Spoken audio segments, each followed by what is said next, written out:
No Ticket by Mary Williams. Read by Hugh Carr. The mist was quickly thickening into fog, and I wondered why I hadn't had the sense to stop at the last village and put up for the night. But before starting off on my Cornish walking trip, the doctor had said, "Whatever you do, get out into the fresh air and walk. Walk yourself so tired your body will fall to sleep the moment you get to bed. It's the only way, Rogers. Breakdowns are funny things. Drugs can help at the beginning, but in the end, it's only nature and common sense will do the trick. You're a fit enough man physically, so give the brain a bit of a rest, and you'll soon find that nightmares will go." Naturally, I'd taken his advice, and for the first week things had gone better for me than I'd expected. It was autumn, with the moors washed bronze and gold under the pale sun, and the mingled smell of fallen leaves, blackberries, and distant tang of wood smoke hovering rich in the air, with the faint drift of sea-blown brine. Heady, nostalgic weather, stirring the lost emotion of youth to life again. Not difficult, then, to push the rat race of London journalism behind me, forgetting even, except in sudden rare stabs of renewed pain, my break with Claire. Each day I'd walked a little further, and when I came to some attractive-looking old inn catering for visitors, had stopped for the night, setting off again after a hearty breakfast for further exercise and adventure. Yes, there was adventure in the experience. Mostly, I suppose, because of the terrain. Cornwall. Changeless in the sense of atmosphere and place magic, yet at almost every corner providing a vista of alternating scene. At one moment lush and verdant between high hedges and clumps of woodland, the next opening to stretches of barren countryside dotted with the stark relics of ruined mineworks and huddled granite hamlets perched above the wind-blown hills. As I trod the winding lanes and moorland roads of West Penwith, this sense of agelessness and primitive challenge had deepened and drawn me on, almost as though into another dimension. I should have stopped at the Tramping Woman, of course, an ancient hostelry on the outskirts of Wicker, but ignored it and continued along the high road between coast and rocky hills, although the sun was already dying, leaving a film of pale gold beneath the greenish sky.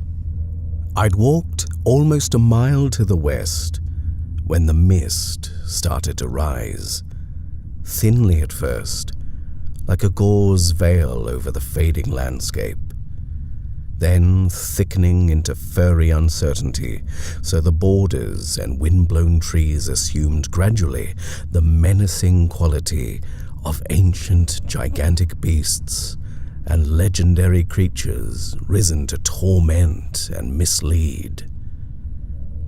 When I came at last to a crossroads with a decrepit signpost pointing in 3 directions, like a gibbet, I paused, searching for my torch to try to locate any names given. It was impossible. The archaic lettering, further distorted by the wreathing fog, made no sense at all. In fact, as I went close up, clinging to the post, the cloying atmosphere completely shrouded it into negation, warning me that far from improving, the light and weather were steadily getting worse. A sickening sense of claustrophobia filled me, choking at my throat, filling my lungs with a hysterical feeling of being unable to breathe. The torch suddenly flickered and went out. I was alone and lost, and if I hadn't forced myself to move quickly, I knew that I'd be there until morning, by which time, for me, it might be too late. So I struck ahead, taking what I thought or hoped was the main road. How long I continued in this way, moving by instinct rather than by any coherent sense of direction, I don't know. Occasionally I lurched against a bush or humped tree, maybe something more sinister, that flapped me with the clammy slap of a dead hand.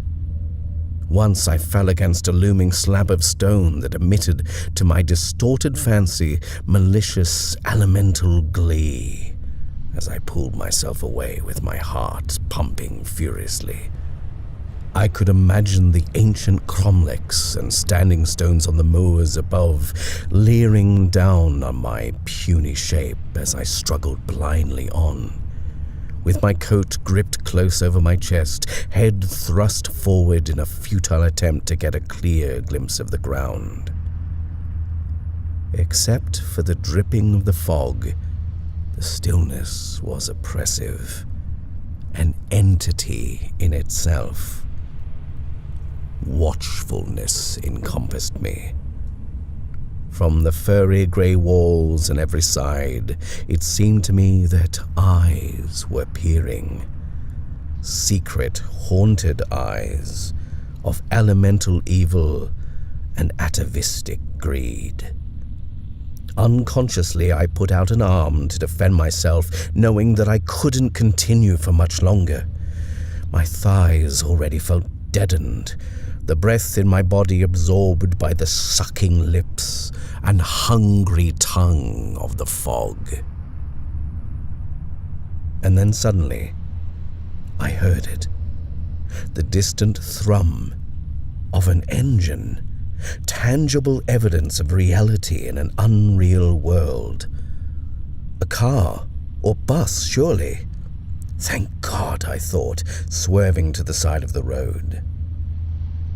A minute later, headlights appeared dimly, emerging as two immense wan eyes through the curdling, fitful grey. The road temporarily came into blurred focus, snaking like some ghostly ribbon toward me, until the cumbrous dark shape dimmed it again into darkness. The vehicle seemed to sway slightly and slow down as it passed, sufficiently for me to pull myself by the rail over and step inside. I paused briefly, gasping for breath, then staggering on, flinging myself into the first vacant seat. Only one dim light shone from the front, showing the dark shoulders of the driver at the wheel, and above, in the vicinity of the windscreen, the glow of a printed name, Abmut, which was a new one on me. I'd never heard of the place, and never been in such an antiquated omnibus before.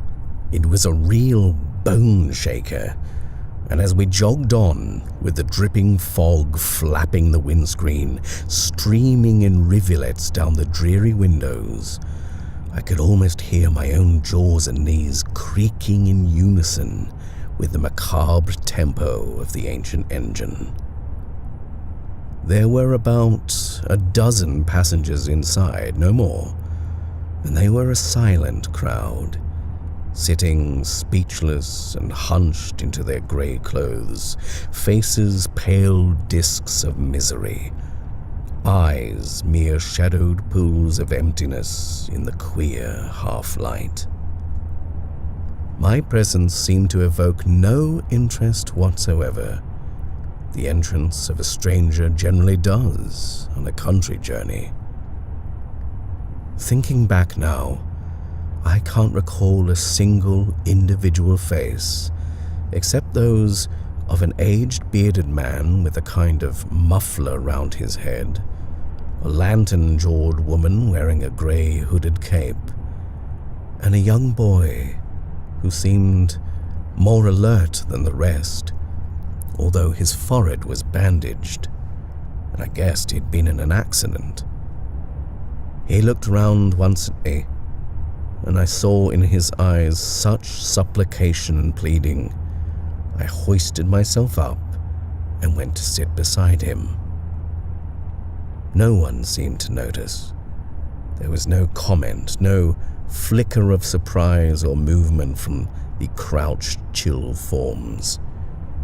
Even the child himself didn't speak, but I could feel him shivering, and when my hand touched his, it was icily cold. But I felt he was grateful to have me there. How long that dreary journey to Abmut took, I've no idea. Time seemed to have died.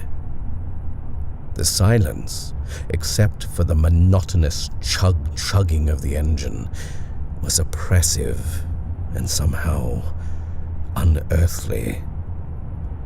There was only brief intervals when the landscape took form, showing a momentary glimpse of a looming hillside or humped boulder at a corner of the lane. Still, I thought, Abmut must be our destination, and where there was a village or town, presumably there would be an inn, however primitive. I had a compulsive, almost irrational desire at one point to get up and jump out. But as I made the first instinctive movement, several heads turned to look at me, and their dumb, pale, almost hostile faces filled me with such aversion I remained rooted to the spot, my hand automatically tightening on the boy's. If there'd been a conductor, I'd have forced information from him, but the vehicle was obviously a one-man affair, as some still are in remote places. Therefore, all I could do was to hope for the best and somehow battle against this sickening fear which was intensifying in me every moment that passed.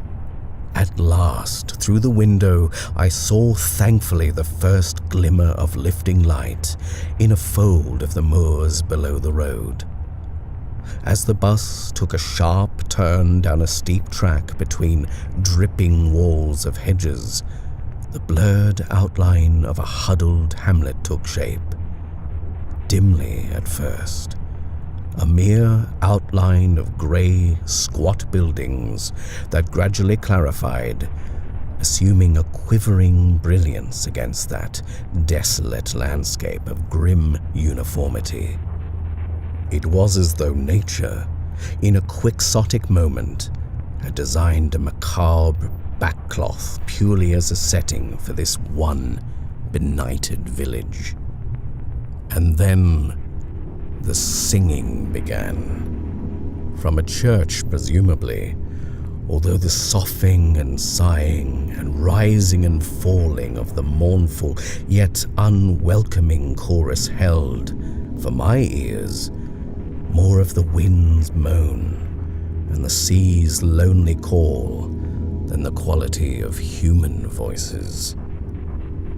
At the same time, I was aware of movement, a shuffling and stirring around me as one form after another moved cumbrously from each seat and waited, heads hunched forward, for the bus to stop.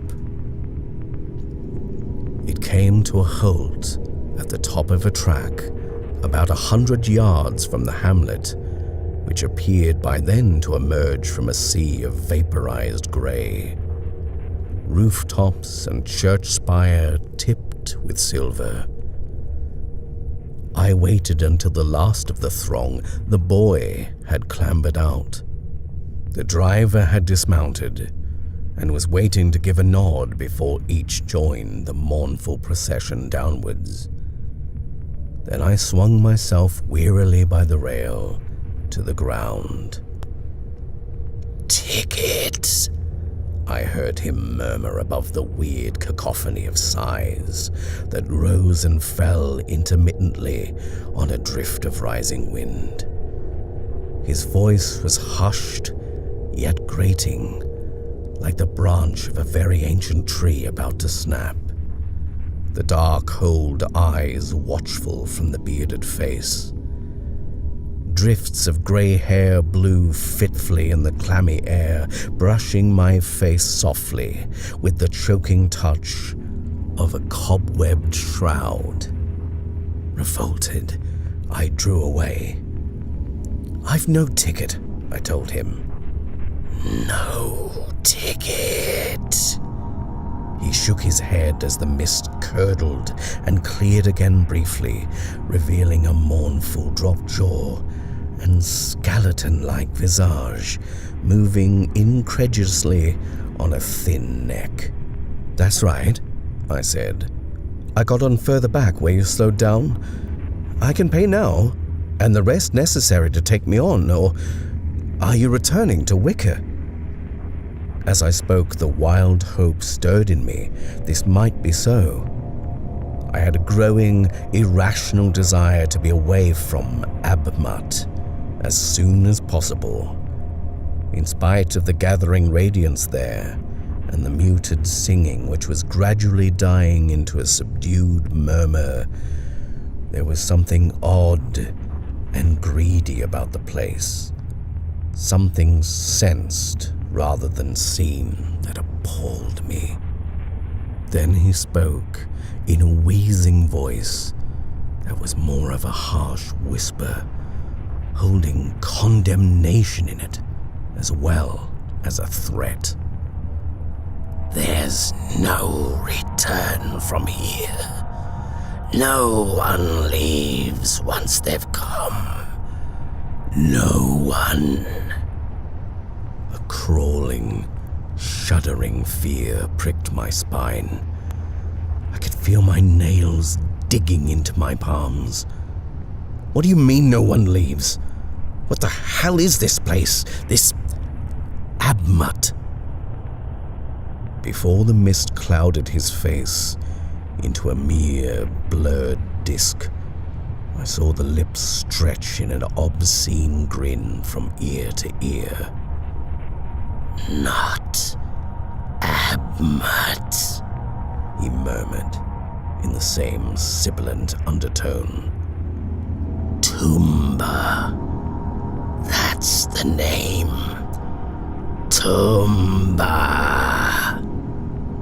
And the laughter rose from his ancient throat, more harsh than the sound of dry bones cracking on stone, colder and more deadly than death itself. Forcing myself to mobility, I rushed, half staggering, to the front of the bus.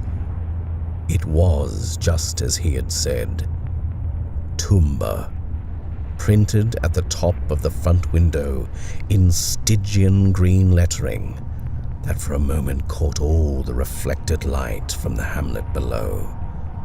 What I'd seen from the inside had been the wrong way around. Tumba. It took some moments for the truth to register, and when at last the meaning of the word had penetrated my cold brain, I rushed as in some nightmare of doom over the rim of the slope. From there, against the quivering, uncertain vista of fog, mingled with luminous, quivering light, the sad, limping column of shuffling figures was visible. Grey, humped forms moving rhythmically and with an inevitability of purpose that I knew no human hand could allay. Shuddering, I watched helplessly as for a brief space of time the fog lifted under a green sky, revealing a gaunt landscape of tumbled rock and giant standing stones where the hamlet had formerly been. All sound, except the screaming of gulls and moaning of the strengthening wind, had died. There was no singing anymore, no murmur of voices or whispered comment from the macabre driver, and when I turned, there was no sign of him at all. Nothing but dripping negation, an emptiness and desolation so intense it seemed that no human foot had ever stepped there. I looked again towards the column of creeping, shuffling beings, and as I stood watching, impelled by some dark power impossible to combat, the pale stones toppled and the earth opened with a shriek. Greedy grey arms clawed upwards through the brown earth, with skeleton fingers reaching for their own. Skulls leered and lolled among the stones, jaws bared in unholy welcome, the whole scene becoming a seething, struggling vortex of death and decay, a lustful, avaricious breeding ground for the terrifying earthbound and the damned. Sickened, I had to wait while the crowd of erstwhile passengers suddenly lunged forward and were taken to their own corruption. The ground closed over them like an immense elemental mouth, devouring with a shudder its own. All but the boy. When the heaving and roaring of the earth had subsided, I saw him lying there by a shining white stone.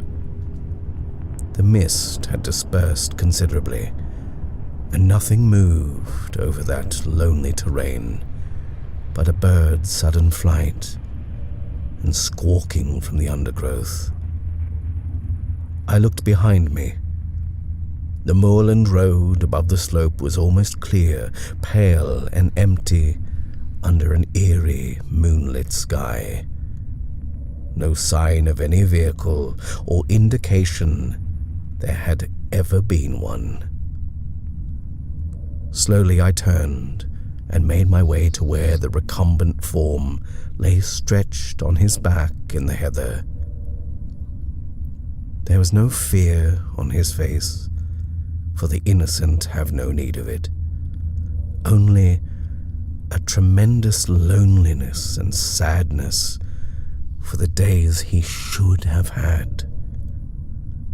Automatically, I crossed his hands over his chest and touched his cold forehead once, where the bandage had been torn away. The scar was vivid still from the impact that had taken his life. In that moment, his delicate features were impressed indelibly and forever into my mind. Just then I had neither the wish or strength to rationalize my haunting and macabre experience. It was all I could do to get to my feet, somehow making my way to the main moorland road. Once there, all initiative and sense of purpose faded into dark, overwhelming negation.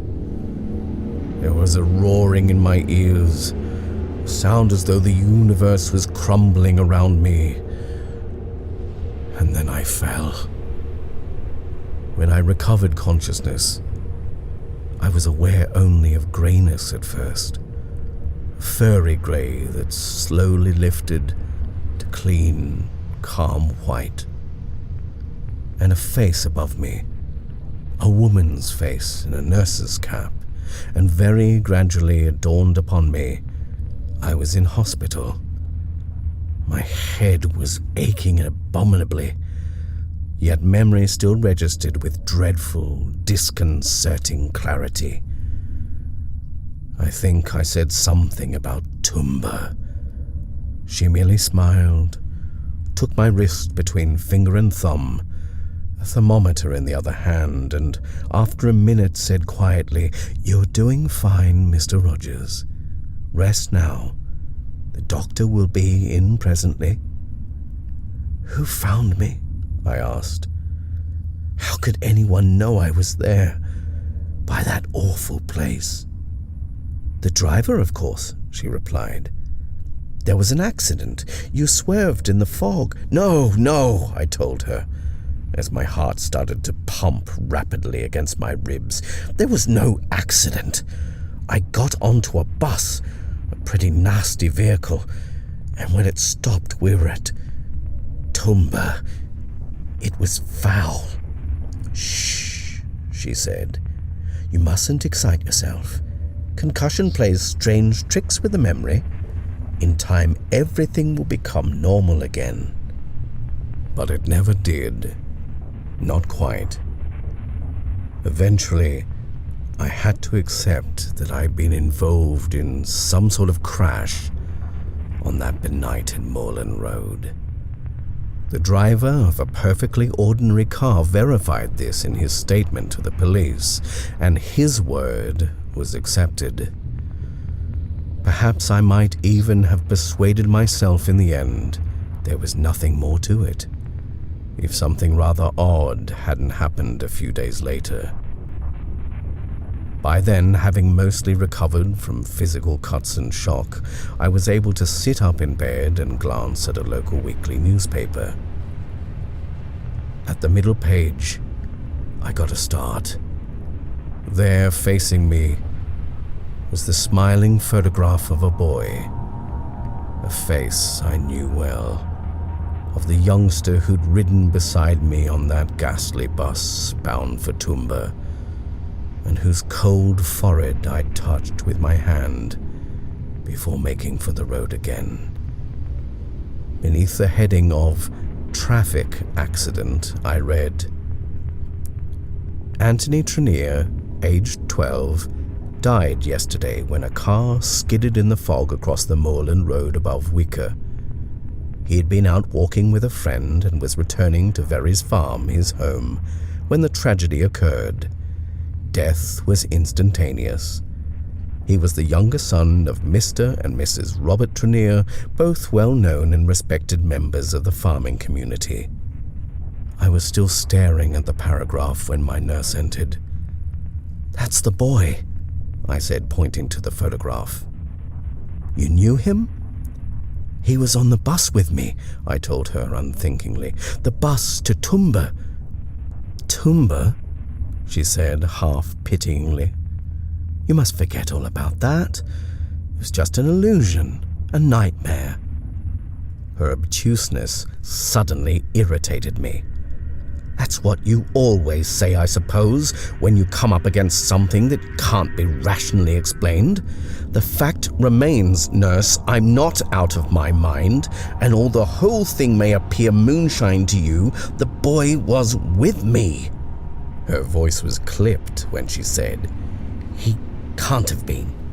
Your accident took place at least 3 miles from the spot where he was hit. Another thing, there's no such place as Tumba. There never has been. Now you really must try to put such morbid fancies behind you, Mr. Rogers. Thinking that way won't help your complete recovery at all." Realizing there was no point in further argument, I let the matter drop. Whether she realized the significance of the name Tumba was doubtful, but in an ancient dictionary of mine, it is alluded to as a tomb. Incidentally, the evening of the boy's death was the same as that of my haunted bus journey. The only difference being, I suppose, he had a ticket out of this life, whereas I had none.